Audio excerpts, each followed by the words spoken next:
capítulo, Jesus continua falando com aquele povo em parábola, ou seja, fazendo comparações. E nessa comparação, do versículo 11 para frente, se os irmãos quiserem permanecer com a Bíblia aberta, os irmãos podem acompanhar. Aleluia. Jesus fala respeito a um filho. Não era só um filho, 2 filhos. Jesus fala a respeito de 2 filhos e um pai. Jesus fala que um certo homem tinha 2 filhos. Um, com certeza, mais velho e outro mais moço. Mas o filho mais moço falou para o pai: dá-me a parte que me pertence dos bens, porque eu os quero para mim. Aleluia. E a Bíblia nos informa que aquele homem pegou aquilo que ele tinha e repartiu entre os seus filhos. Era uma herança de direito que cada um tinha que receber de seus pais.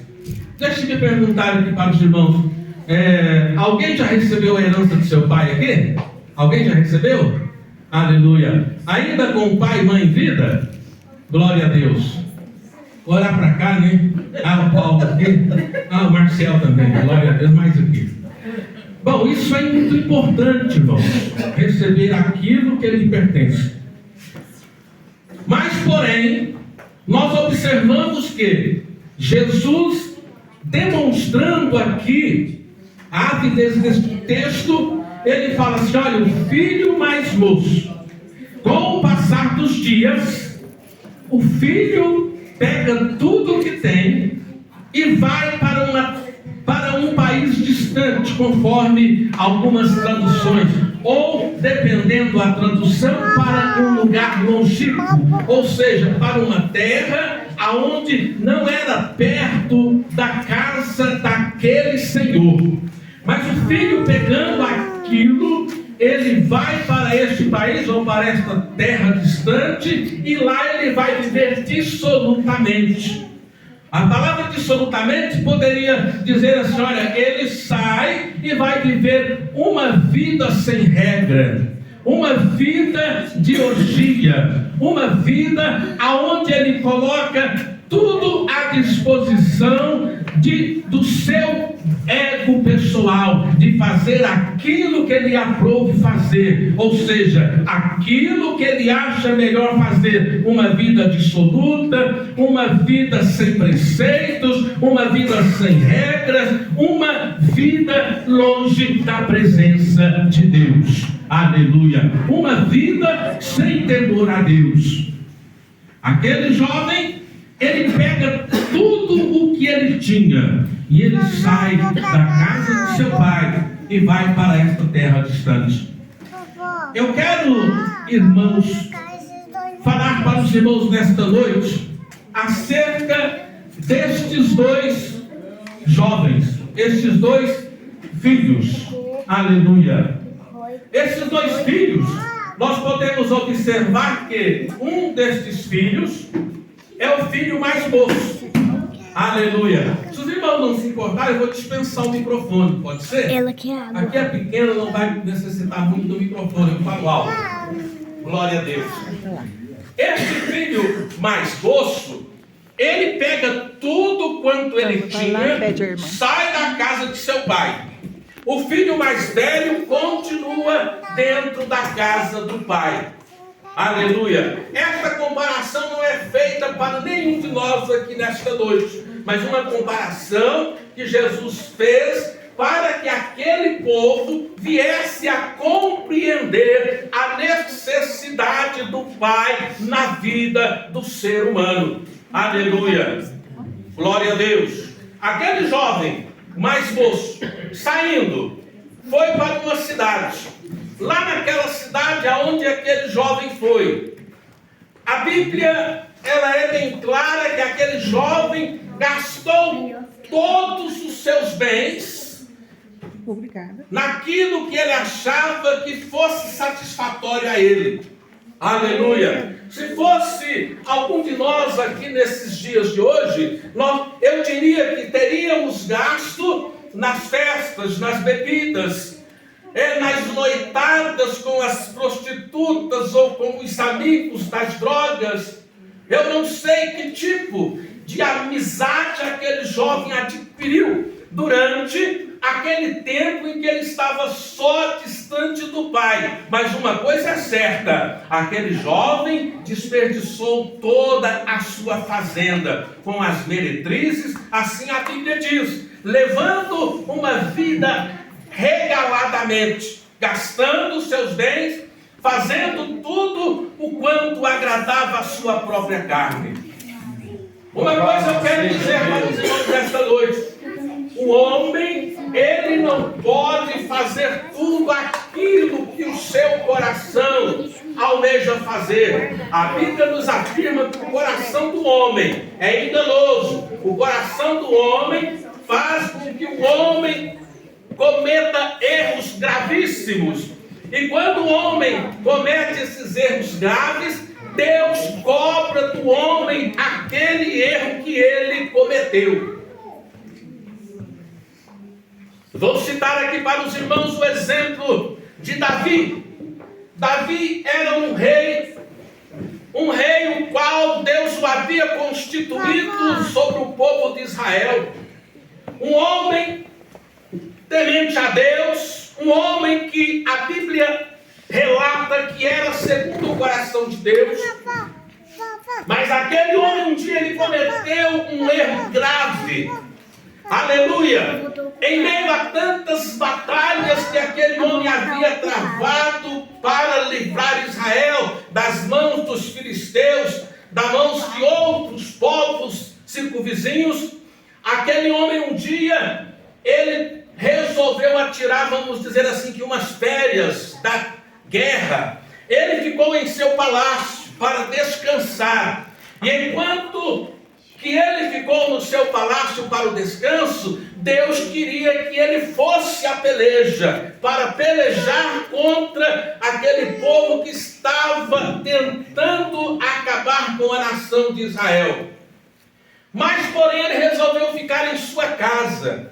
E no palácio aonde ele morava, era um lugar alto, aonde tinha uma plataforma embaixo, onde o povo morava bem próximo do seu palácio, principalmente os seus capitães, os seus soldados de maior, vamos dizer assim, de maior estirpe, que ficava mais junto com ele, os seus soldados mais bravos, viviam ali no palácio, nas casas bem próximas ao palácio. E quando ele de férias, tranquilo, ele saía para fora do palácio, ele olhava embaixo e lá ele via uma mulher que se banhava. E ele agraciou-se por aquela mulher. E ele então mandou que os soldados a levassem para o seu palácio para coabitar com ele. Aleluia! Um erro muito grave que ele cometeu, sabe por quê?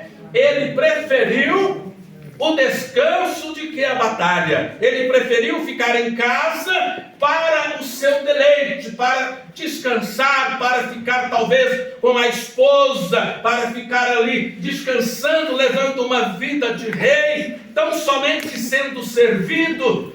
Mas ele esqueceu de que Deus o havia chamado para servir, para guerrear, para livrar o povo. Mas ele entrou ali e olhou e viu aquela mulher que se banhava, então ele mandou que levassem ela para o seu palácio. E quando a levou, alguém disse assim: meu senhor, mas essa é casada. E ele disse: eu quero para mim, traga. E levaram então para ele. E ela, naqueles dias que ficou com ele, ela se engravidou. E ele, para tentar disfarçar o erro que ele havia cometido, ele mandou chamar um soldado que estava na guerra para vir para casa, para tentar fazer ali, vamos dizer assim, um tapa-buraco, para que ele pudesse escapar daquela situação. Mas, porém, Deus tem a sua maneiras de agir, porque nada que é feito, irmão, no oculto, que não há de se revelar. Aleluia, a Bíblia nos diz isso. E aquele homem, vindo, ele não quis ir para a sua casa. Davi o chamou, fez um banquete para ele, disse para ele: vá para a tua casa e fique lá esta semana. Ou seja, se ele fosse para casa, ele iria ficar com a mulher, e então a gravidez seria repassada como se fosse para ele. E para Davi ficaria, aos olhos dos homens, ficaria tudo bom. Mas de repente, aquele homem, quando saiu do palácio para fora, ele deitou-se no pátio do palácio e passou a noite ali. Quando de manhã, Davi pergunta pelo soldado, e alguém disse: olha, ele ficou no portão dormindo. Davi mandou-o chamar e disse: por que você não foi para casa? E ele disse: como eu, meu senhor, poderia ir para minha casa, deitar com minha mulher, enquanto os nossos irmãos estão lá morrendo na batalha? Isto seria injusto para mim. Eu não tenho essa coragem, só depois que nós ganharmos a batalha. Aleluia. Eu sei que os irmãos estão compreendendo aonde quero chegar com esta palavra. Quando então, Davi, olhando para aquela situação daquele homem, ele pensa: agora não tem jeito.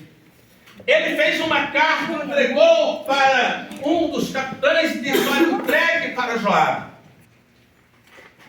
E na carta, o próprio Urias, o soldado, o qual não tinha dito o nome, o próprio soldado Urias pegou aquela carta e levou. E quando Joabe leu aquela carta, ele disse assim: mas eu não posso fazer isso, porque se eu fizer isso, Urias vai morrer. A ordem era: coloca Urias na frente da batalha, e quando os cercos se fecharem, vocês voltem e deixem Urias. E como era a ordem do rei, tinha que ser feito. E assim eles fizeram, Urias morreu. Mas de repente, chega um profeta lá no palácio. O nome dele é profeta Natã. Ele chega e diz: ó meu rei, aconteceu um caso e vim aqui para nós conversarmos. Ele disse: o que foi que aconteceu de tão urgente? Ele disse assim: olha, havia um homem que tinha várias ovelhas ao seu dispor. Ele poderia pegar todas as suas ovelhas, ou a ovelha que ele quisesse, e sacrificá-la. Mas o seu companheiro, o seu vizinho, tinha uma ovelha. E ele pegou a ovelha do seu vizinho e a sacrificou. O que deve se acontecer com este homem? Davi, no momento, ele se enfureceu e disse: que este homem seja morto. Aleluia. O Natã, profeta de Deus, aponta o dedo para ele e diz: ó, você é este homem. Quando você assim fez com Urias, com a mulher de Urias. Aleluia. E naquele momento, as consequências começaram a vir sobre a vida de Davi. Pois Natã disse assim: o que é que você quer que eu faça com você? Que você morra, ou que te entregue na mão dos homens ou nas mãos de Deus? Ele disse assim: que eu seja entregue nas mãos de Deus. E entregue ele nas mãos de Deus. Então Natã disse para ele: olha, vou te dizer uma coisa, meu rei. A espada jamais se afastará da tua casa. Aleluia. E as consequências, conforme os irmãos conhecem, começou a acontecer na vida de Davi. Os seus filhos se revoltaram contra ele. Aleluia. Louvado seja o nome do Senhor nosso Deus. Davi teve que fugir do seu palácio porque o seu filho queria matá-lo. E muitas outras coisas aconteceram. Aquele jovem, na cidade distante onde ele estava, passando necessidades, pois havia gastado toda a sua fazenda, ele dizia consigo: quantos jornaleiros de meu pai têm abundância de pão? Sabe por que ele disse isso? Porque ele foi contratado por um cidadão que tinha uma fazenda próxima àquela cidade.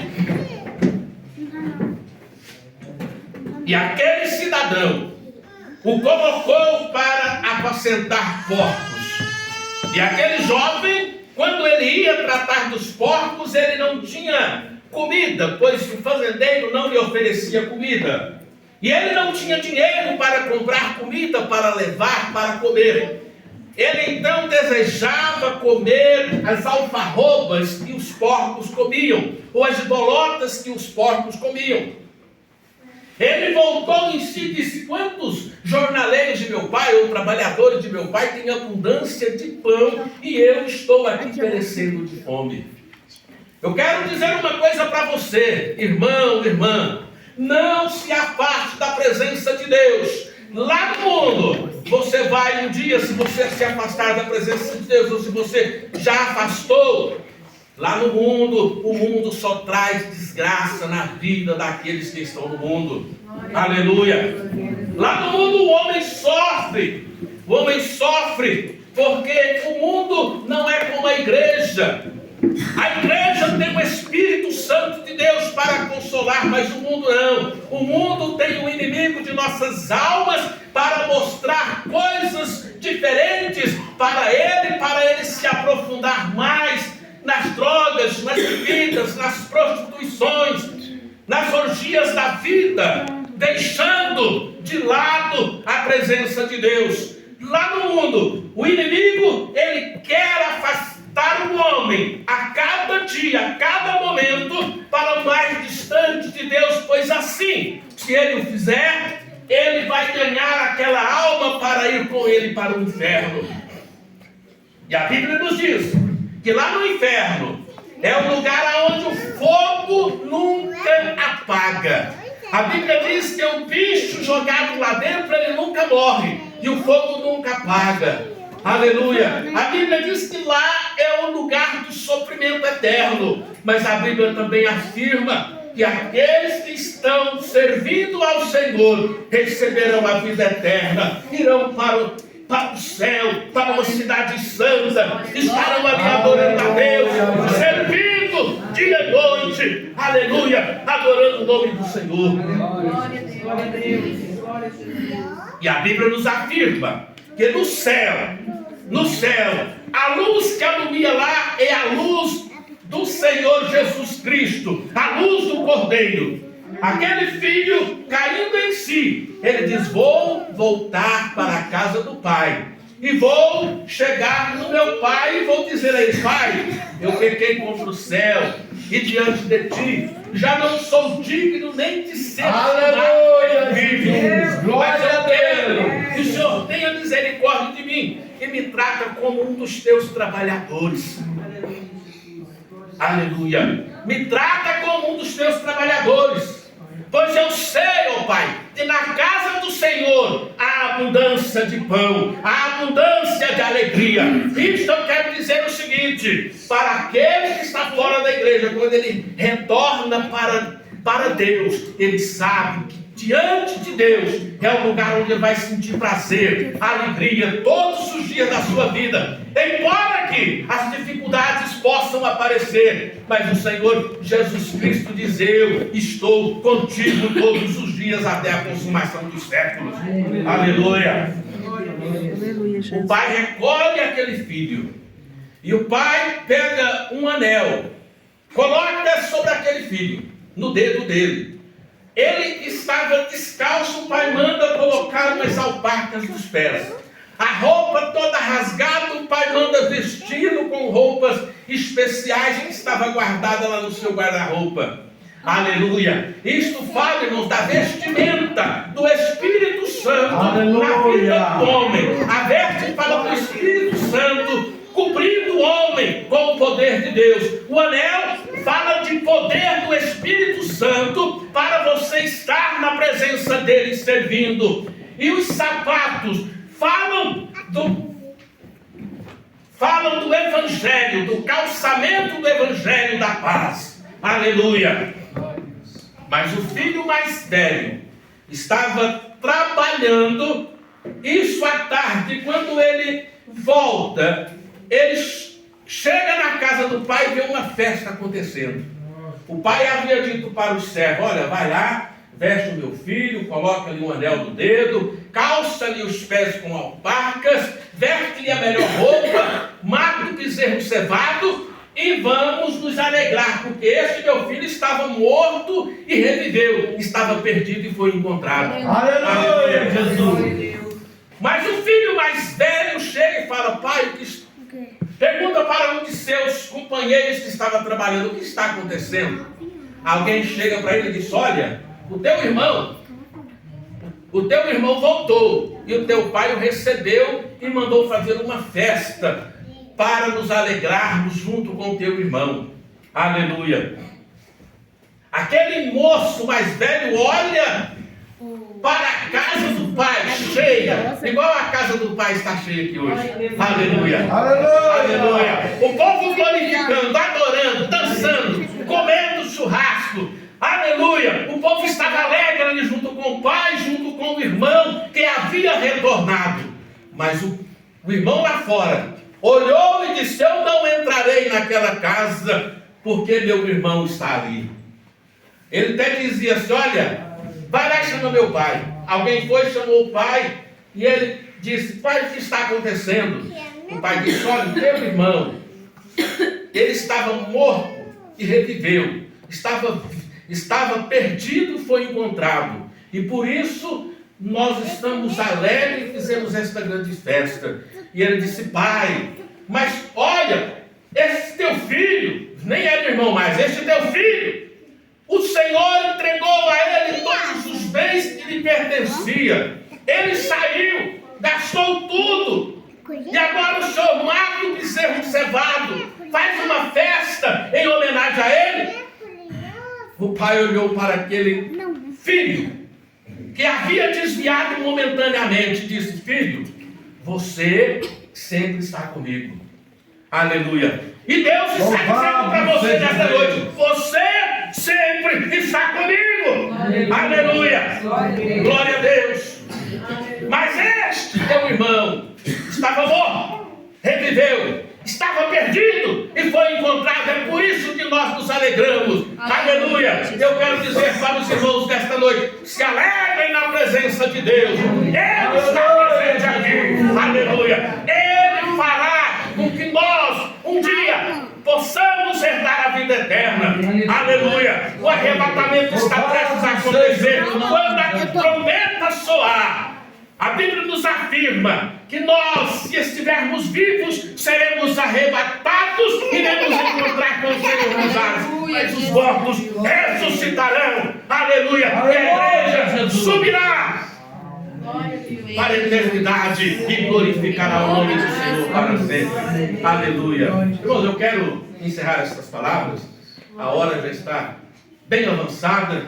Eu quero mais uma vez agradecer o pastor Paulo pela acolhida, o presbítero Sinomar, que é o dirigente deste culto hoje. Que o Senhor o abençoe, e quero também pedir para que Deus abençoe a cada um dos irmãos que estão presentes aqui. E quero dizer para os irmãos uma coisa: Deus está neste lugar. Aleluia. Neste tempo que vocês estão conversando aí, breve vocês estarão dentro dele, adorando a Jesus. Amém? Glória a Deus.